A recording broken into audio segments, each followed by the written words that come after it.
Assalamualaikum dan hai semua. Saya Syaf dan kini kepada kami ingin memperkenalkan produk inovasi kami iaitu Thermos Sasa. Tetapi sebelum itu, mari kita lihat penghasilan idea produk inovasi kami berdasarkan formula 5 step design thinking. Step 1. Empathy. Empati adalah proses pertama dan sangat penting kepada bahagian reka bentuk yang berpusatkan manusia dalam pemikiran reka bentuk. Reka empati ini akan membantu seorang pereka menemui dari pelbagai perspektif untuk mendapatkan pandangan sebenar tentang keperluan pengguna yang diperlukan berdasarkan pemerhatian yang dilakukan. Jadi, di sini kumpulan kami telah membuat satu pemerhatian dan tinjauan terhadap golongan individu yang bekerja, pelajar dan golongan ibu yang punya anak kecil mengenai maklum balas mereka terhadap penggunaan termos yang ada di pasaran kini. Mari kita lihat video di sebelah ini untuk mendapatkan pandangan sebenar oleh pengguna-pengguna tersebut.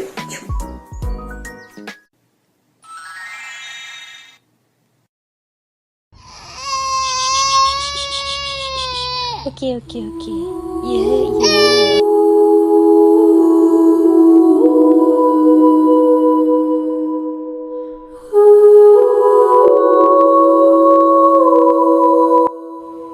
Ish, tak larut pula susu ni. Agaknya air dah kurang panas kot. Aduh, kan senang kalau ada termos serbaguna yang boleh panaskan air.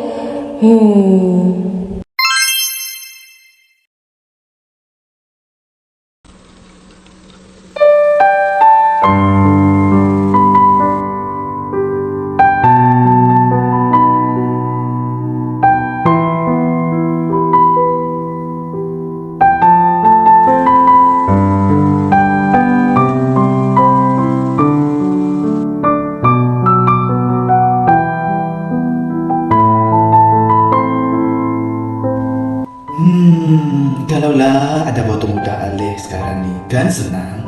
Buat ais secara automatik, tak perlu beli ais. Kan bagus. Step 2. Define. Jadi, anda sudah lihat kan video pemerhatian dari pengguna sebentar tadi. Oleh itu, mari kita ke step seterusnya iaitu define. Step yang kedua ini, kita akan menemui keperluan khusus yang perlu ditangani untuk lebih memahami keperluan pengguna. Kemudian, mentakrifkan pernyataan masalah yang dihadapi dengan jelas. Berdasarkan video pertama yang kita dapat lihat, ibu yang mempunyai anak kecil sentiasa memerlukan air panas atau suam untuk membuat susu, terutamanya apabila mereka berada di luar rumah atau dalam perjalanan ke suatu tempat. Namun begitu, tidak semua termos yang ada di pasaran kini mempunyai daya ketahanan yang tinggi untuk sentiasa memastikan suhu air yang panas kekal dalam tempoh yang lama. Golongan ibu amat memerlukan sebuah termos yang boleh mengubah suhu seperti yang mereka inginkan. Tambahan pula, dari aspek individu yang bekerja, mereka sentiasa kesuntukan masa untuk menyediakan minumannya disebabkan kesibukan bekerja. Seterusnya, seperti yang kita lihat dalam video kedua, seseorang individu yang terpaksa membazir masa untuk mencari kedai runcit yang berhampiran untuk membeli ais disebabkan cuaca yang panas ketika dalam perjalanannya. Kesimpulannya, masalah yang telah dikenal pasti adalah pengguna sukar untuk mendapatkan bekalan air panas atau sejuk dengan cara yang mudah dan pantas mengikut keperluan mereka. Oleh itu, sekiranya terdapat produk yang mempunyai pelbagai fungsi, ia dapat menjimatkan masa dan menyelesaikan masalah pengguna.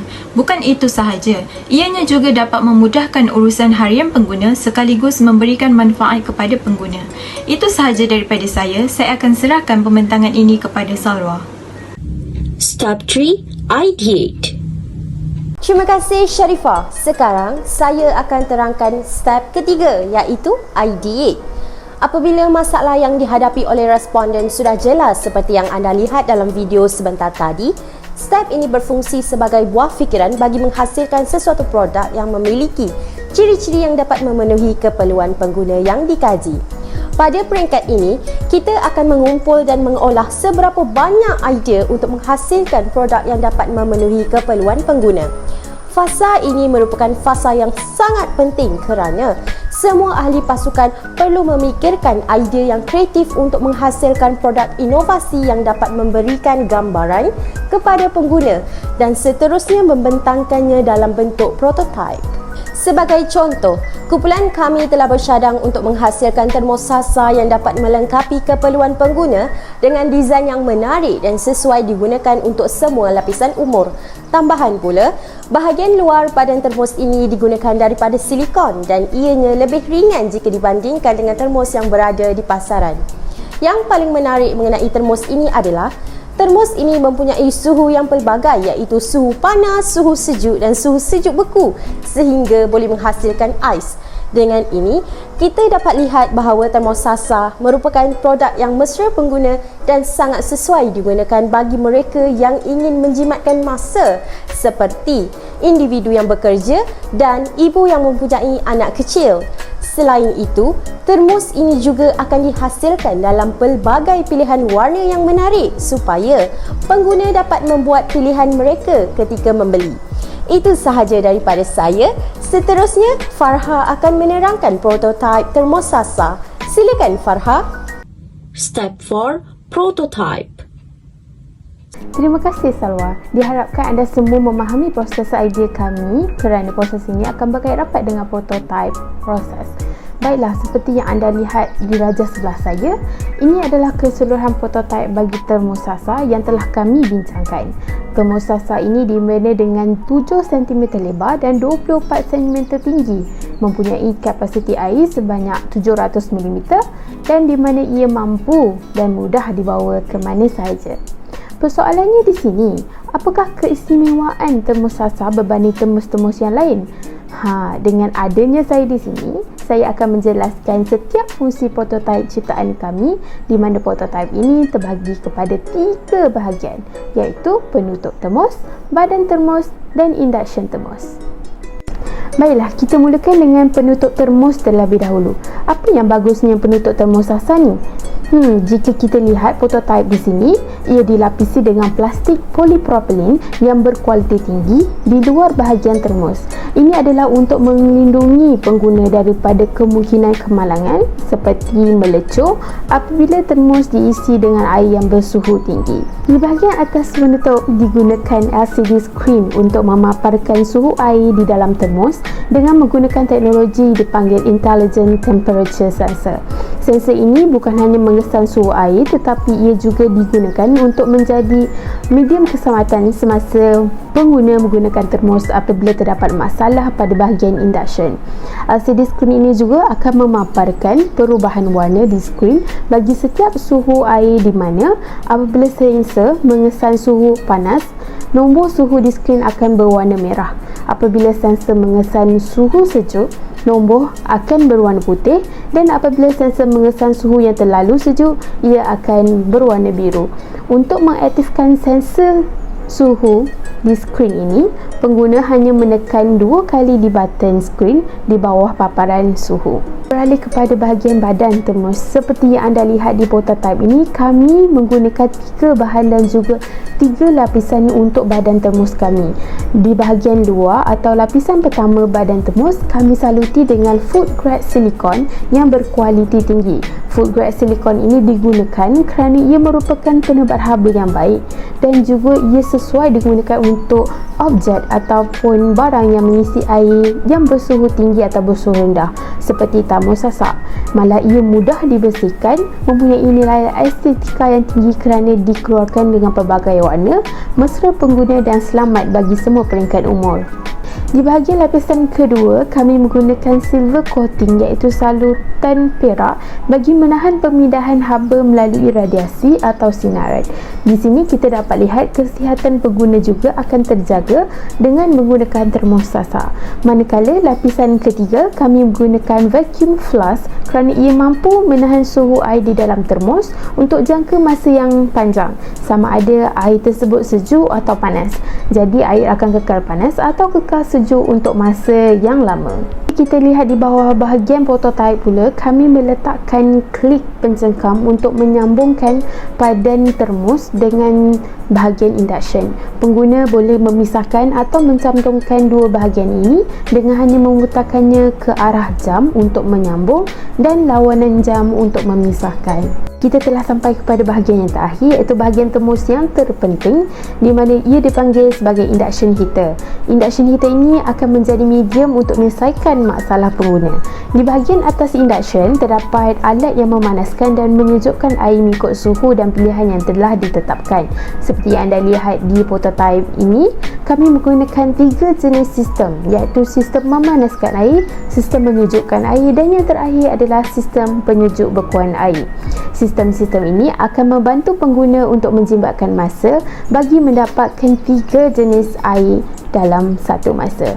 Terdapat juga LCD screen untuk memaparkan waktu sistem berjalan dan juga tahap bateri termos.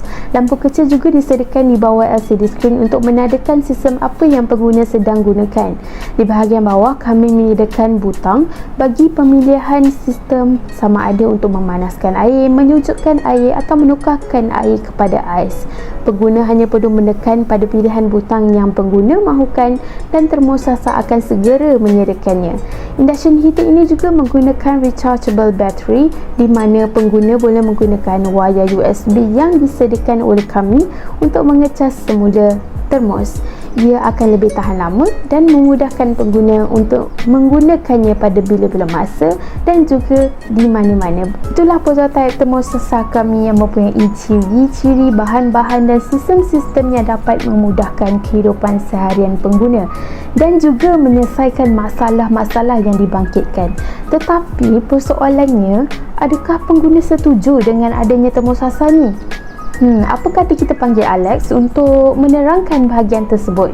Alex, boleh cue? Step 5. Test. Terima kasih Farha. Sekarang saya akan meneruskan penjelasan bagi persoalan Farha tadi. So, bahagian ini merupakan formula terakhir untuk pemikiran reka bentuk, iaitu test di mana kami akan menyatakan mengenai harga termos sasa berasaskan elemen-elemen yang digunakan, termasuklah soal selidik mengenai pandangan pengguna terhadap inovasi termos ini. Jadual berikut merupakan elemen-elemen yang digunakan, di mana elemen yang wajib dalam produk ini ialah intelligent temperature sensor, rechargeable battery dan juga intelligent heater. Ketiga-tiga elemen ini berada pada harga yang sama tinggi, iaitu pada kadar RM28 sehingga RM40, kerana ia merupakan salah satu elemen yang terpenting dalam mewujudkan kegunaan termos 3-in-1. So, daripada situ kita dapat mengetahui bahawa harga keseluruhan termos ini ialah pada kadar RM170. Maka, harga termos ini diletakkan pada harga yang sedemikian kerana ia menggunakan peralatan yang telah dihaskan.